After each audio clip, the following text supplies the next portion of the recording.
I pulled into my driveway after 3 months away on a software development contract in Seattle. The familiar sight of my grandparents' house should have filled me with comfort, but something felt off. There was an unfamiliar car parked where I usually left mine, and the front yard looked different. When I tried my key in the front door, it no longer worked. Then Tyler answered, looking annoyed rather than surprised. "Oh, you are back early," he said coldly. My heart sank as I stepped inside to find my home completely transformed. My personal photos removed and my bedroom door locked with a keypad. Inside was Tyler's gaming setup. "You do not belong here anymore," he said with a smirk. Before I continue this story, let me know where you are watching from, and hit that like button if you have ever had someone try to take what was rightfully yours. Also subscribe if you want to hear how I finally stood up for myself after years of letting people walk all over me. I remember the day my father called to tell me he was getting remarried. I was genuinely happy for him. After losing my mom when I was just 12, Dad had raised me alone, and I wanted nothing more than for him to find happiness again. I was 28 working as a software developer and living in the house my grandparents had left me when they passed away 5 years ago. It was a modest 3-bedroom home in a quiet neighborhood, nothing fancy but filled with memories and meaning. Dad introduced me to Judith at a small dinner. She seemed pleasant enough, quiet, but polite. Her son, Tyler, was 26 and worked in sales from what I understood. He was cordial during that first meeting, though we did not have much in common.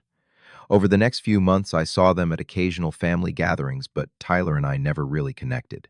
He always seemed to be evaluating the house whenever he visited, asking questions about the neighborhood property values, and making comments about how I could really fix this place up if I had the money. When I got offered a prestigious 3-month contract position in Seattle, I was thrilled. The project involved developing security software for a major tech company, and it could open doors for my career. The only concern was leaving my house empty for so long. I could stay there and keep an eye on things Dad suggested during one of our weekly dinners. Judith and I are having some work done on our place anyway. It would help us out too. I hesitated. "What about my bedroom and office? All my stuff is there." "We would just use the guest room," Dad assured me. "Your spaces would be completely off limits." Looking back, I should have noticed how he avoided eye contact when saying this, but I trusted him completely. Why would not I? He had never given me reason to doubt him before. During my first month away, Dad and I video chatted regularly.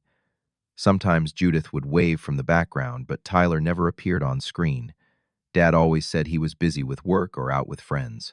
I did not think much of it at the time. As weeks passed, the calls became less frequent. Dad started looking uncomfortable whenever I asked about the house, changing the subject quickly. In our last call before my return, he mentioned they might not be at the house when I got back, something about visiting Judith's sister. Again, the warning signs were there, but I missed them. My project wrapped up a week ahead of schedule, and I decided to surprise everyone by coming home early. The whole drive back, I had this growing sense of unease that I could not shake. When I finally pulled into my driveway, the unfamiliar car should have been my first clue that something was very wrong. The front yard had new landscaping I had never approved. The porch furniture had been replaced, and most alarmingly, my key no longer worked in the lock. After several attempts, I pressed the doorbell, hearing an unfamiliar chime sound from inside. When Tyler opened the door, he did not look surprised to see me. He looked annoyed. "Oh, you are back early," he said flatly, blocking the entrance. "Yeah, project finished ahead of schedule," I replied, trying to peek past him. "Why does my key not work?" Tyler shrugged. "We upgraded the security system for safety." He reluctantly stepped aside, and I walked into what should have been my living room, but now looked like a stranger's home. My comfortable old couch was gone, replaced by a sleek sectional I had never seen. My family photos had vanished from the walls, replaced by abstract art. In the corner where I kept my books stood an elaborate gaming setup with multiple monitors. "What happened to all my stuff?" I asked, my voice barely above a whisper as shock set in. "We made some improvements," Tyler said casually, as if it was the most normal thing in the world. "Dad gave us permission to make the place more livable." Us, permission. I repeated, my mind struggling to process what was happening. "Judith and me," Tyler clarified with a smirk. "She has great taste, does not she? This place was so outdated before." I moved toward the hallway leading to my bedroom, trying to maintain my composure. The family photos that once lined the corridor were gone. The door to my room, which had never had a lock, now featured a keypad. "That is my bedroom," I stated, trying to keep my voice steady. Tyler sighed dramatically and punched in a code. The door swung open to reveal a space I barely recognized. My bed was gone, replaced by a king-sized platform bed with expensive-looking bedding. A massive gaming setup dominated one wall with a large TV mounted opposite. Weights and exercise equipment filled the remaining space. Nothing of mine remained. "Where are my things?" I demanded, my shock turning to anger. Garage Tyler said dismissively, "We needed the space. You were gone, and this room has the best natural light." I rushed to the garage, my heart pounding. There, carelessly piled in a corner, were my belongings. Books thrown haphazardly into cardboard boxes, clothes stuffed into plastic bags, and worst of all, the special wooden box containing mementos from my mother lying open, its contents scattered. The antique desk my grandfather had restored by hand was pushed against the wall, a visible scratch marring its surface. "You cannot just move my things," I shouted when I returned to the house. "This is my home, look," Tyler said, crossing his arms. "Dad said we could stay here as long as needed. The renovations at their house are taking longer than expected. You were gone. The space was empty. It just made sense." Before I could respond, the front door opened, and three guys around Tyler's age walked in without knocking. They stopped when they saw me. "Who is this one of them?" asked Tyler. "This is Columbus, my stepbrother," Tyler explained with a dismissive wave. "The one whose house this used to be." Used to be. Those words hit me like a physical blow. "Dude, awkward timing." Another guy laughed. "We brought the stuff for the party tonight." "Party," I echoed. Tyler turned to me, his expression hardening. "Look, I have friends coming over tonight. We have been planning this for weeks." In my house, without asking me, the guys exchanged uncomfortable glances as Tyler stepped closer to me. "This is not really your house anymore," he said, his voice low, but clear enough for everyone to hear. "Dad promised it to Mom as part of their wedding arrangement. They just have not told you yet, because they did not want to upset you while you were working on your big project." I stood there humiliated as his friends tried to suppress their laughter. In that moment, I felt like a child being told to give up my toy to the new favorite kid. Except this was not a toy. This was my home, inherited from my grandparents, filled with memories and meaning beyond its monetary value. "I need to talk to my father," I managed to say, pulling out my phone with shaking hands. Tyler shrugged. "Good luck with that. He and Mom are visiting her sister in Portland this weekend." As I walked out to make the call, I heard Tyler say to his friends, "Do not worry about him. He will get over it. He always does." I sat in my car, repeatedly calling my father's number.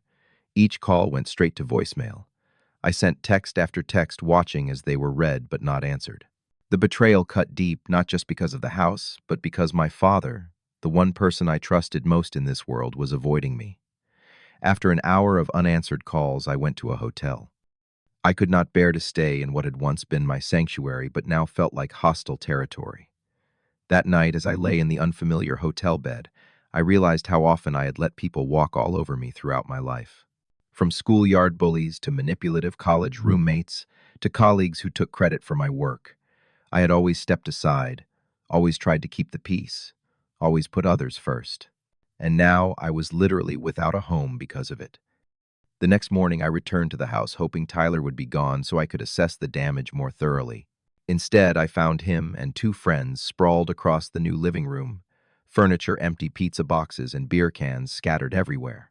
The house reeked of cigarette smoke, something that had never been allowed when my grandparents were alive. "Morning, roomie," Tyler said with mock cheerfulness. "Sleep well at the hotel," Dad called and said you should chill out. "The renovations on their place will be done in a few months, and then you can have your precious house back. Mostly." His friends snickered as I stood there speechless with anger. Before I could respond, Tyler continued. "He also mentioned you might want to start looking for a smaller place anyway. This house is really too big for one person, and Mom has always wanted to live in this neighborhood." The audacity was stunning. "This is my house," I said firmly. "My grandparents left it to me, not to Dad, and certainly not to Judith or you." Tyler rolled his eyes. Whatever, man. Legal stuff can be changed. Dad said it is practically a done deal already. Could that be true? Had my father really been plotting behind my back to take away my inheritance? I tried calling him again right there in front of Tyler and his smirking friends. This time, miraculously, he answered. Columbus, I was going to call you back. He started sounding defensive. What is going on, Dad? Tyler claims you promised him and Judith my house. He has taken over my bedroom, thrown my things in the garage, and changed the locks. There was a long pause. It is not like that, he finally said. We just thought since you were away. Look, can we meet somewhere and talk about this? Not at the house. Not at the house. Those words confirmed my worst fears. Fine, I said coldly. Riverside Cafe in an hour. I arrived early at the cafe, choosing a table in the corner for privacy. Dad arrived 10 minutes late, looking tired and guilty. Before you say anything, he began after ordering coffee. I want you to know that I never promised them your house. That is Tyler exaggerating. Then why did you let him take over my bedroom? Why did you let them change the locks and throw out my furniture? Dad shifted uncomfortably. The renovations at our place are taking longer than expected. The contractor found mold, and the whole project got delayed. Tyler was complaining about sharing the small guest room with his gym equipment. I thought since you were away for months anyway. So you told him he could use my bedroom. Just temporarily, Dad insisted. I never said he could get rid of your things or change locks. That was all Tyler's idea. And you did not stop him. You did not tell him it was inappropriate and disrespectful. Dad looked down at his coffee. Columbus, you know how hard blending families can be. Judith is sensitive about Tyler feeling welcome in our new life together. I am trying to keep everyone happy. Everyone except me, I said bitterly. That is not fair. You have always been so independent, so capable. Tyler needs more support right now. He lost his job last month and has not told Judith yet. He is going through a rough patch. I could not believe what I was hearing. So that makes it okay for him to take over my house, to disrespect my property, to humiliate me in front of his friends. Of course not, Dad said quickly. I will talk to him. But Columbus, would it really be so terrible to be flexible for a little while for the sake of family harmony? Family harmony. As if Tyler and Judith were now my responsibility too. As if my needs and feelings were secondary to keeping Dad's new wife and stepson happy. I left the cafe feeling worse than before. My own father was not going to stand up for me. If I wanted my home back, I would have to fight for it myself. When I returned to the house that evening, music was blasting from inside. Cars lined the street and the sound of laughter and shouting spilled from the open windows. Tyler was hosting another party bigger than the one the night before.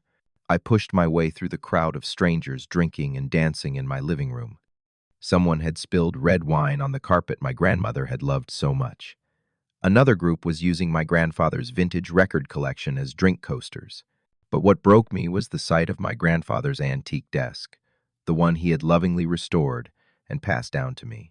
Someone had carved initials into its surface, and a burning cigarette had been left to scorch a perfect circle into the wood.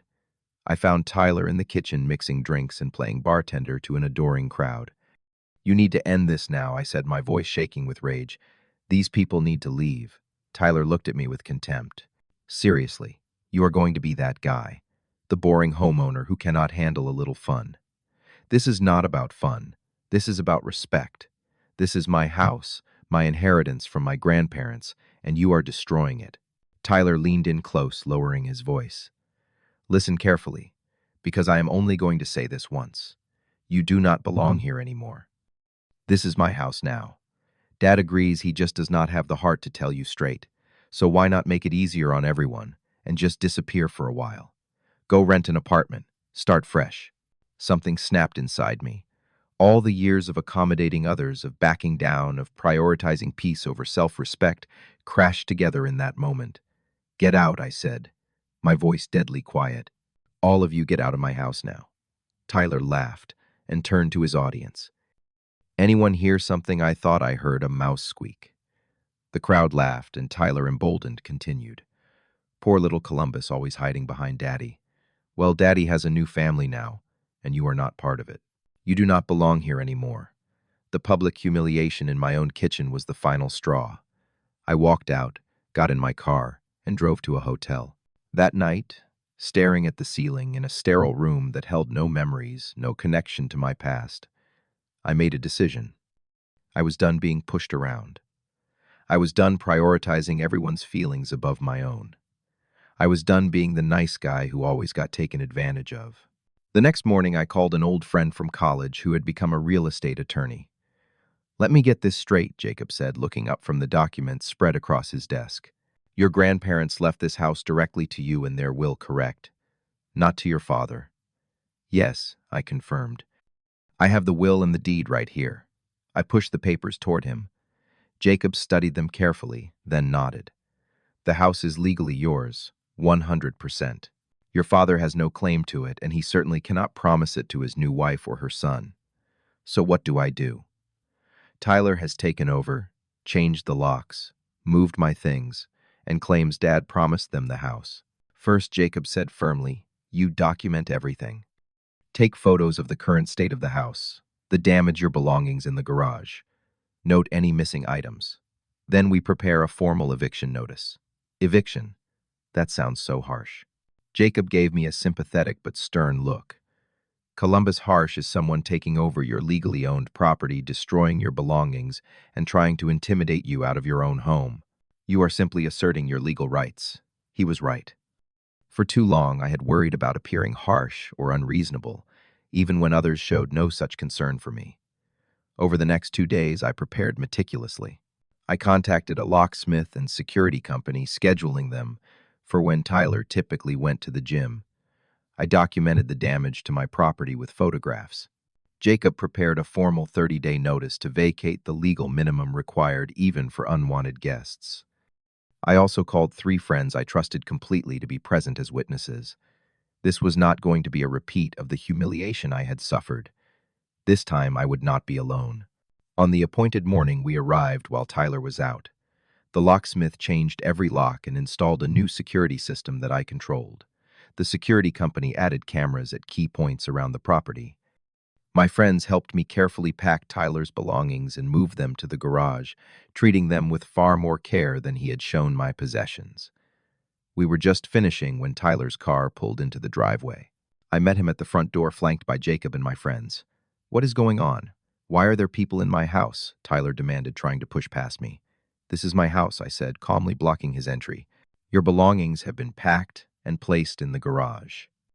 You have 30 days to remove them and find alternative accommodation."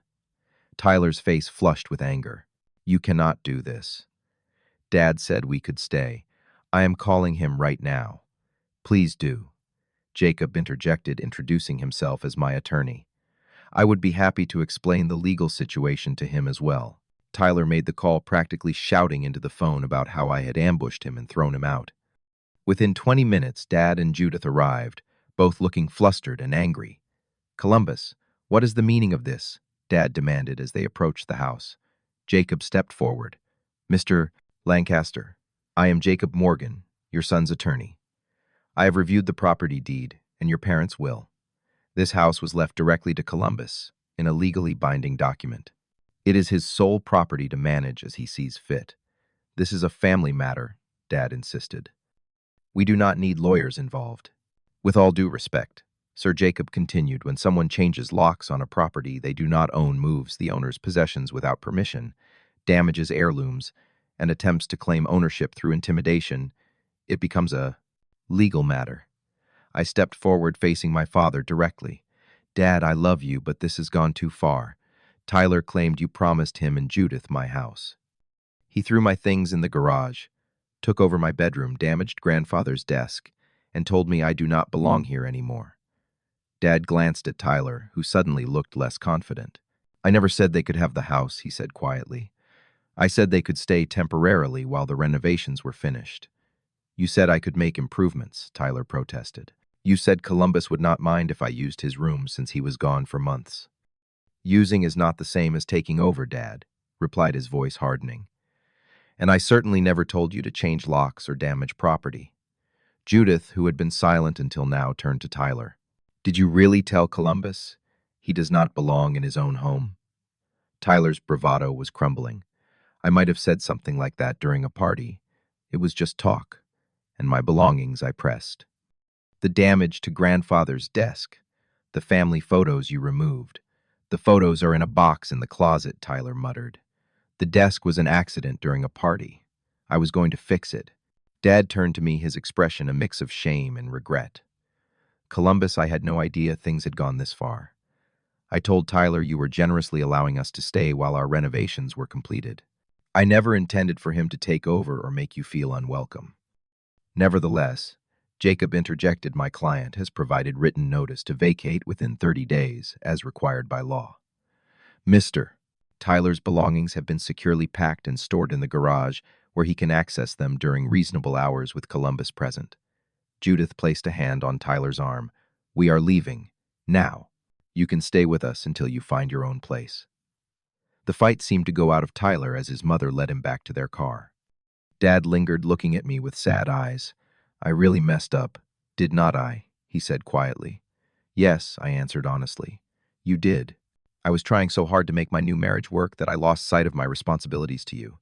I am sorry, Columbus. I know I said not quite ready to forgive, but acknowledging his apology. We will talk more later. Right now, I need to reclaim my home.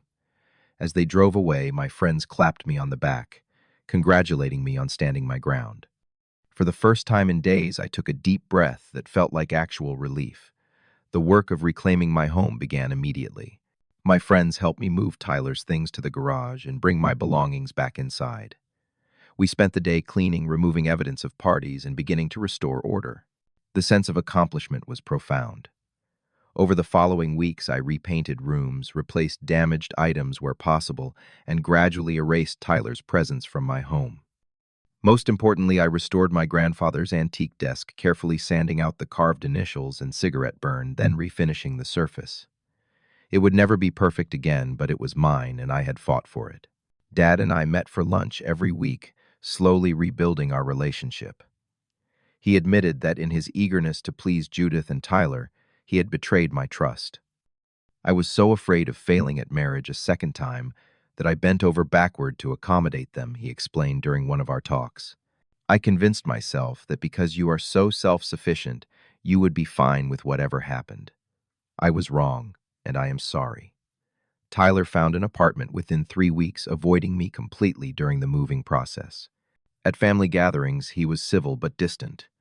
I could live with that. Judith surprisingly made efforts to repair our relationship, inviting me for coffee to apologize for not intervening sooner. I had no idea Tyler was being so territorial, she said. He told me you had practically abandoned the house and were fine with the changes. Communication would have prevented a lot of this, I told her. In the future, please check with me directly about anything involving my property. She nodded, looking genuinely remorseful. I hope we can start fresh, she said. Your father loves you very much, and that makes you family to me too. 6 months have passed since the day I came home to find my stepbrother had taken over my house. My home is truly mine again, restored and peaceful. The security system remains a reminder that sometimes boundaries need physical reinforcement. The experience changed me in ways I never expected. I am no longer the person who automatically steps aside to avoid conflict. I have learned that standing up for yourself is not selfish. It is necessary. People will treat you the way you allow them to treat you. By reclaiming my home, I also reclaimed my self-respect. My relationship with Dad has actually improved. There is a new honesty between us, and he has become much more mindful of balancing his new family with his responsibilities to me. Tyler and I maintain a polite distance, which works for both of us. Judith and I have developed a cordial relationship based on mutual respect for boundaries. The most valuable lesson from this ordeal was learning to advocate for myself. For too long, I had allowed others to determine my worth, to decide what I deserved. No more. My grandparents left me their home because they wanted me to have it, to build my life there. Honoring their wish meant honoring myself enough to fight for what was rightfully mine. If you are facing a similar situation, remember that blood relation does not justify mistreatment. You have every right to establish boundaries even with family. Protect what matters to you legally, document everything, and do not be afraid to seek help from professionals and trusted friends. Have you ever had to stand up to family members who overstepped their boundaries? Share your experience in the comments below. If this story resonated with you, please hit the like button and subscribe to my channel for more real-life lessons. Thank you for listening to my journey from doormat to self-advocate. Remember, sometimes the most important person to stand up for is yourself.